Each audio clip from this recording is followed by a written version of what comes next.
வணக்கம். இன்றைக்கி நம்ம பார்க்க போகிற சமையல் என்னென்னு பார்த்தீங்கன்னா, உடல் எடை குறைக்கிற மாதிரியும் சுகர் லெவல் கண்ட்ரோல் பண்ணுற மாதிரியும் ஃபுல் ப்ரோட்டீன் சத்து நிறைந்த காராமணி தூய மல்லி அரிசி வச்சு ஒரு அருமையான தோசை ரெசிபி தான் பார்க்க போகிறோம். இது வந்து நீங்கள் பிரேக்ஃபாஸ்ட்டாகவும் எடுத்துக்கலாம், டின்னராகவும் எடுத்துக்கலாம். அதுக்கு தொட்டு சாப்பிட்ற மாதிரி ஒரு பூண்டு கார சட்னி. ஸோ வாங்க இது ரெண்டு எப்படி செய்யலாங்கிறத பார்க்கலாம். தட்டைப்பயிறு தோசை செய்கிறதுக்கு, அதாவது காராமணின்னு சொல்லுவாங்க, காராமணி தோசை செய்கிறதுக்கு நான் வந்து இந்த கப்பு தான் எடுத்துருக்கேன். ஏதாவது ஒரு பவுல் வந்து எடுத்துக்கோங்க கப்பு. ஸோ இந்த கப்பில் வந்து ஒரு கப் அளவுக்கு காராமணி, அதாவது தட்டைப்பயிறு, அதே கப்பில் வந்து ஒரு கப் அளவுக்கு அரிசி. நான் வந்து சாதாரண அரிசிக்கு பதிலாக தூய மல்லி அரிசி எடுத்திருக்கேன். அரிசி இருக்குது பாருங்கள், காட்டியானம், கவுனி அரிசி, அந்த மாதிரி அரிசியில் இதுவும் ஒரு வகையான அரிசி. இது வந்து கொஞ்சம் நம்ம நார்மல் அரிசி மாதிரியே வெள்ளையாக தான் இருக்கும். இப்போ பாருங்கள், நல்லா அரைச்சிட்டு வந்துட்டேன். இப்போ வந்து நல்லா கலந்துக்கலாம். அரைக்கும்போது உப்பும் பெருங்காயமும் போட்டு அரைச்சிக்கோங்க.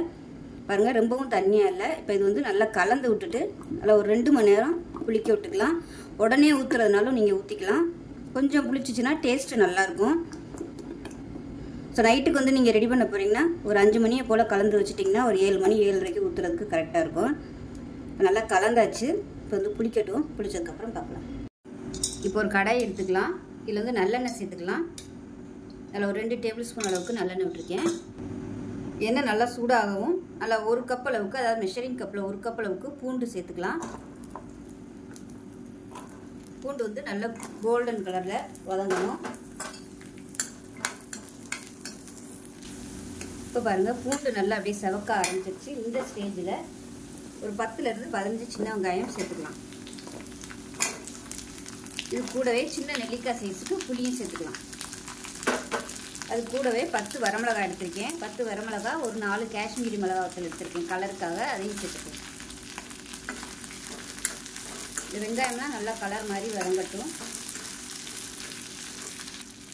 இப்போ வெங்காயம் பூண்டு எல்லாம் நல்லா வதங்கிடுச்சு. இப்போ தேவையான அளவுக்கு உப்பு சேர்த்துக்கலாம். உப்பு சேர்த்துட்டு கேஸ் அமர்த்திடலாம். இந்த அளவுக்கு நல்லா வதக்கணும்.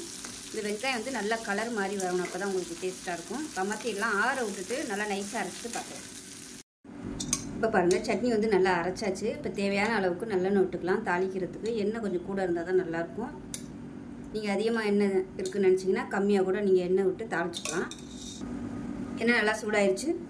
1 டீஸ்பூன் கடுகு, 1 டீஸ்பூன் போல் உளுந்து சேர்த்துக்கலாம். கடுகு உளுந்து பொரியுது, கருவேப்பிலை சேர்த்துக்கலாம். இப்போ அரைச்சி வச்சிருக்க இந்த சட்னியை அதுக்குள்ளே சேர்த்துக்கலாம்.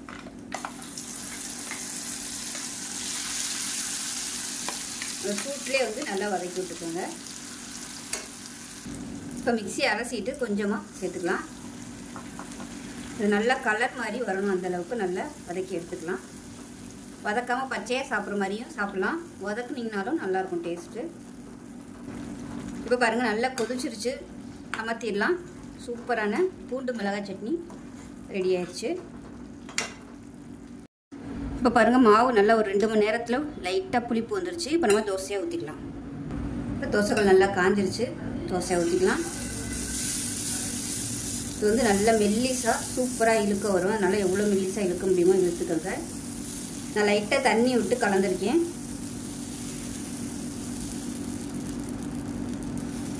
இதுக்கு மேலாப்பில் எண்ணெய் விடுறதுனாலும் விட்டுக்கலாம்.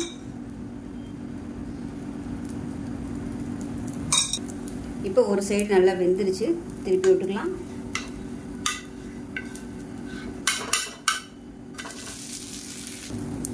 அவ்வளோதான், நமக்கு அருமையான காராமணி தோசை ரெடி ஆயிடுச்சு.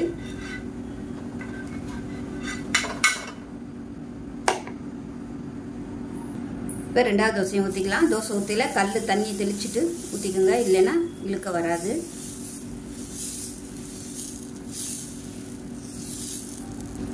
இப்போ 2வது ஊற்றின தோசையும் ரெடி ஆயிடுச்சு. இப்போ நமக்கு அருமையான தோசையும் பூண்டு சட்னியும் ரெடி ஆயிடுச்சு. டேஸ்ட் நல்லா அட்டகாசமாக இருக்கும்.